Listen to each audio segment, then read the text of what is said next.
make sure I'm giving you the right date. You know what I'm like with numbers. Okay, so this is the 14th of July. Now, I wanted, first of all, to thank everybody who has donated to my recent fundraiser. Now, I very, very rarely feel the need to do any fundraising at all because I have so many dedicated viewers who do donate regularly in small amounts, and that normally keeps things going perfectly well.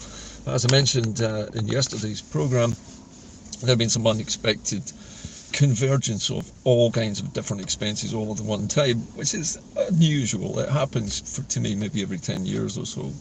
So I want to thank everyone who has donated, those who continue to donate, and in particular those who donated relatively large sums of money. It really surprised me by the generosity that I've seen from people who watch this program. So thank you all very much. And if you'd like to continue donating at a lower level, that's fantastic. But basically, you've exceeded my wildest expectations. So thanks once again.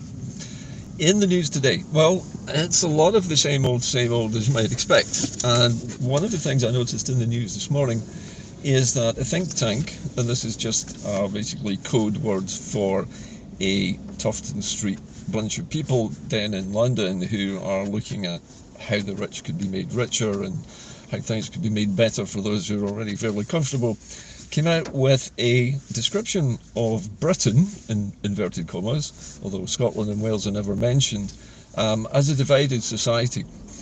And they claim it's a deeply divided society, not just divided, but divided apparently, according to their analysis, into 7 so-called tribes. Now this interested me because we're often accused here in Scotland of being very tribal in our outlook. Groups of people in different parts of Scotland have some sort of tribal or competitive attitude to those in other parts of the country. But this is not quite the same thing. This description of tribalism in England, because it clearly does not include Scotland, Wales or Northern Ireland in its assessment, categorises people into groups: those who are sort of ultra patriots, those who have a fixed idea of what England should be and will not budge from it. And then you've got sort of progressive people, you've got socialists, and you've got the far right, you've got the ultras of the likes of Reform, and lots of little subgroups in between. Now this is interesting because I think what it shows us is that even in the depths of Westminster and in London, there is a worry amongst the ruling classes that things are getting a bit hard to manage. Now when you have 7 different tribes, if you like, groups of people all thinking and acting differently in the one country, it makes it extremely difficult for any government of any complexion at all to come up with policies which will please the majority of them, because you're always going to piss somebody off, no matter what you do. Now, we know for a fact, because we've seen this happening repeatedly, that both the Tory party in the past and now Sir Keir Starmer's party, I'm not going to call it Labour, it's the Starmer party, have heavily trailed the idea of stopping the boats, as they say. Now these are boatloads of refugees, people fleeing war and persecution in other places, trying to get across the English Channel in rubber dinghies. And they focus so much of attention on that nothing else seems to matter. Now, this is obviously to please a certain segment of the English population who view this influx of migrants as a threat. Now, I don't live in the south coast of England, and I don't experience that feeling of seeing lots of migrants coming in to my area. But on the other hand, there are other ways of helping to prevent this from happening. For one thing, stopping the wars that people are fleeing from, making the places that they've come from safe for them to return to. Instead of which, we're really just trying to lock them out or force them back to the shores of France. So that kind of thing is one part of this tribal kind of breakdown that's been going on in England. And then there are sort of progressive people who would rather see more bigger government from what used to be the Labour Party, is now the Starmer Party, coming back and providing a bigger safety net. But instead of that, they're seeing, benefits being cut and tax concessions being given to the wealthy, very much along the lines of the Tory Party. So the Starmer Party is very much not the Labour Party. So there is no party of the left in England anymore, and so anybody with any kind of socialist leanings, soft or hard, is left with nobody really to vote for. And if they had voted for Starmer's Labour Party, they are going to be severely disappointed by the resulting government which has been formed. Now, as well as having seen this think tank making this pronouncement about the sorry state of English society, because remember, it's not Scotland, and it certainly isn't Wales or Northern Ireland they're talking about either. This is a divided England. The Daily Mail, or as I like to call it, the Hate Mail, which is probably the farthest right-wing newspaper that has pushed itself into Scotland, because the Daily Mail in Scotland is nothing more than an organ of the far right in Scotland, which really doesn't serve any purpose in Scotland. It doesn't have the support levels of the other daily papers. But anyway, they decided to make a Freedom of Information request to find out something nasty about Scotland that they could turn into a headline. And so they focused on a Freedom of Information request about the numbers of bus station assaults that have happened in Scotland over the years. And they're using these statistics as some kind of news story to say that you're not safe waiting for a bus in Scotland.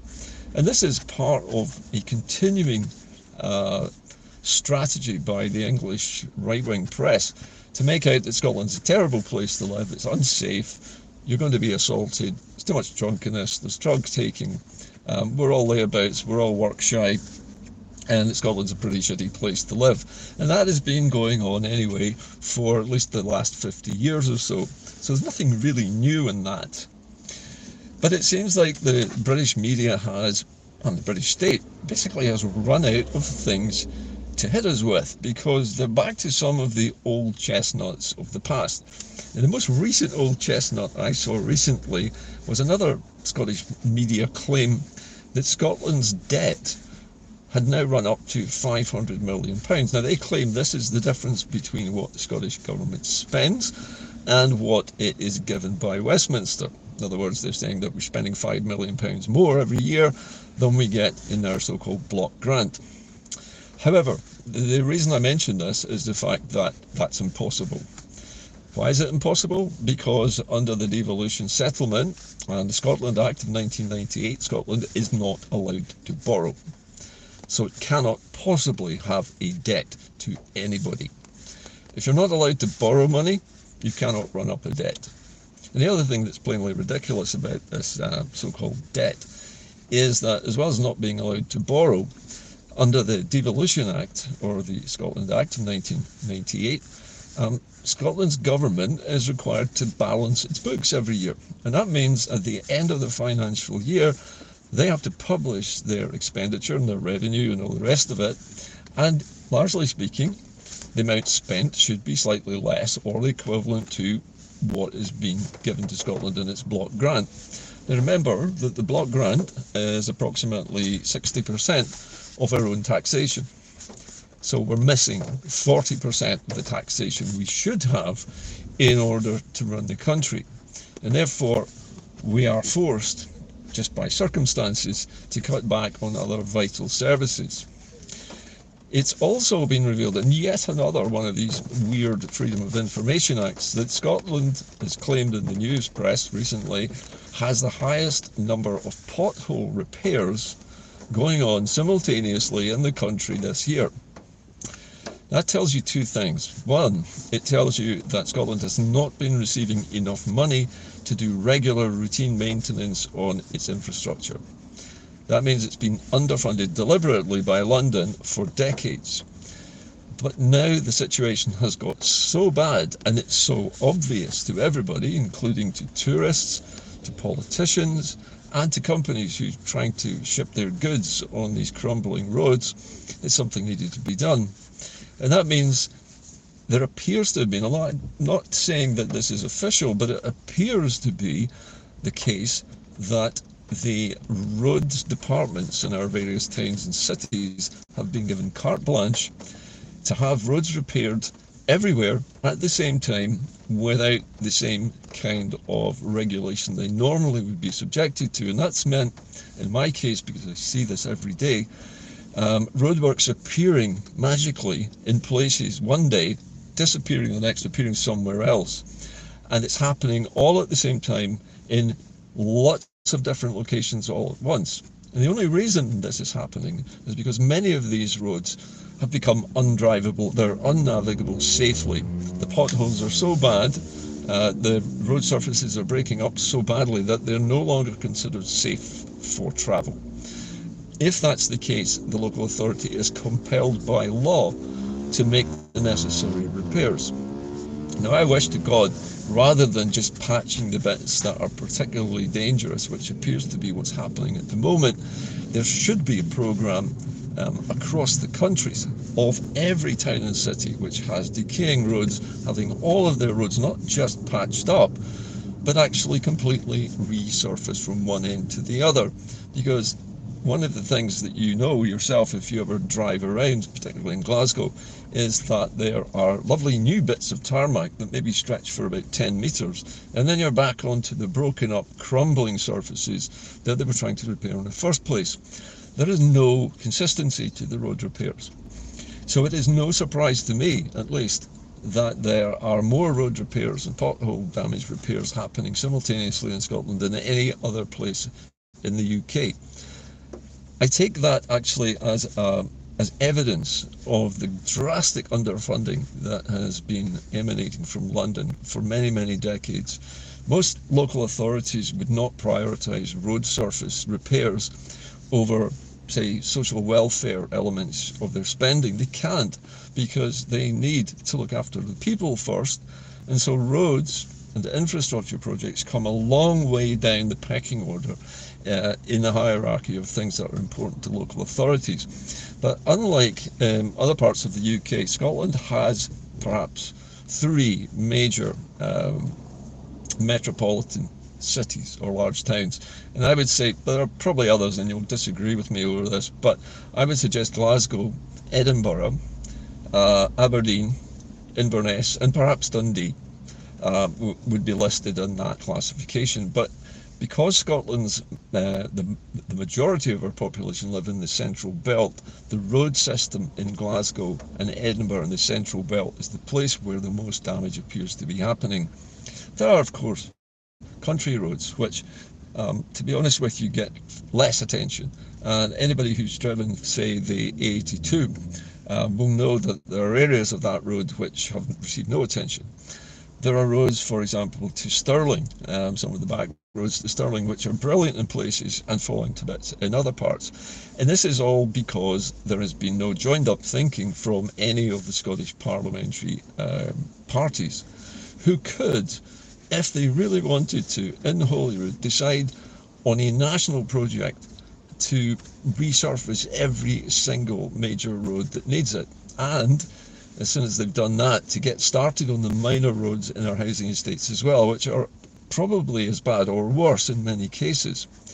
Now, I have to be honest here, and I also have to give a shout out to my own local authority here in Glasgow and to others around it in places like Lanarkshire, Stirlingshire, Eastern Barton, Mid Dumbarton, West Dumbarton, all of these smaller councils within the orbit of Greater Glasgow, which are making every effort they can to repair the damage to their roads as well. And I can see it every day that there is a lot more happening. And I'm very glad of it. I don't see this as a problem. I see this as finally a solution to some of the most egregious problems of our infrastructure. But I think in closing today's show, I'd like to say that if and when we decide to become independent again and get back the powers that we always have had as a nation, and we get all of our taxation available to do it, then a national programme of complete renewal of our infrastructure, and I don't just mean roads, incidentally, I mean cycle roads. We've made a big inroad, if you like, into that. Particularly during COVID, there was a lot of work done on putting in proper cycle roads. They haven't yet achieved the levels of use that their creators envisaged, but they will eventually. But we need more of those. But it needs to go alongside improvements to the existing road systems that they share, so that everybody gets to go where they want in one piece without cyclists being endangered. And I'm in favour of that as well. Having said all of that, why is rail transport so bloody expensive in Scotland? Why is it so expensive to go north from the Central Belt, for example? It really shouldn't be. A nationalised railway network like the one that we have in ScotRail should be cheaper, surely, than the commercial networks in England. But perhaps the problem lies in the way the Scottish Government administrates the railway, because it appears at least that ScotRail is like an arm's length company, which runs the railway network on behalf of the Scottish state, but appears to be running it at a profit. I could be wrong there. Maybe somebody can enlighten me. Does ScotRail have a profit motive? Because there's something driving the rail fares upwards consistently, and far higher, incidentally, than even bus fares or plane fares. But it should be much, much cheaper to travel by electric train, which is supposed to be a far more ecologically better way of getting around than in diesel-powered buses or in jet airplanes, for example. But for some reason that's not happening. It's the reverse. It should not be that way. Oh, incidentally, there was one other report which I just read this morning, which I think I should tack on to the end of this programme. This was a report by Channel 4, who made a documentary on rising sea levels around Britain, as they called it, but essentially it was around England's south coast. And by 2030, they showed vast areas of the southeast of England which are likely to be completely flooded during high tides and storms because of much faster rises in sea level around the shallow waters of southeast England. And of course, much of southeast England, East Anglia, the area around the Thames estuary, for example, some of these townships and settlements down there are actually below sea level at high tide, and they're having to build new shore defences to try to keep the seawater out. But because the sea level is rising faster than they can cope with it, they're going to lose vast tracts of southeast England underwater during periods of high tide and storm surges. It's not only happening there, it's also happening in places like Hull as well, and extending all the way in to the centre of the Midlands. And it's making vast inroads into the west, into the east coast of England. Some tens of miles inland this flooding might extend.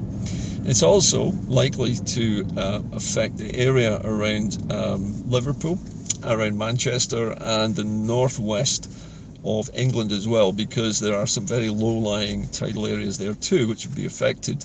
Now, interestingly, this documentary from Channel 4 never mentioned Scotland at all. It didn't mention Northern Ireland or Wales. But then again, Scotland itself has a much higher level of landmass well above sea level, much higher above sea level than most of the southeast of England, and perhaps is not going to suffer to the same degree, although there will be some places. Wales I'm not so sure about. Perhaps Wales also is pretty mountainous and has a lot of high terrain. Northern Ireland, maybe a little bit like southwest Scotland and not suffering quite so badly, but it looks like the southeast of England, particularly around London, is the most vulnerable to this. So I thought that was interesting. So they've got a divided tribal nation of England, which is going to see vast areas of the southeast flooded because of sea level rises. And Scotland is being hit with news of bus assaults and a spurious debt that we don't have for £500 million, which we can't possibly have borrowed. So it's the usual story. The British media tries to spin a story in Scotland that we're worse than England, but actually none of it is true. But what is true in England is that they are a very divided nation, and they are going to suffer severe flood problems, something which we don't have to worry about, thankfully. Anyway, that's it from Inde-Car today. I thought these stories were interesting just to look at and to debunk. Anyway, in the meantime, I'd like you to keep the faith and keep watching. I'll be back again with Norrie Hunter on Friday morning at 9:30 with Hodma Jacket in the usual slot. And that will continue now indefinitely. And so will more frequent programs like this, thanks to your generosity. So again, once again, thank you to all of the fans of the show for helping keeping this going. Any surplus that is left over from the current crowdfund or the fundraiser will be offset against all the rest of the summer's content that I make. So thank you again. Anyway, that's it for Inde-Car today. Keep the faith, and I'll see you next time. Bye for now.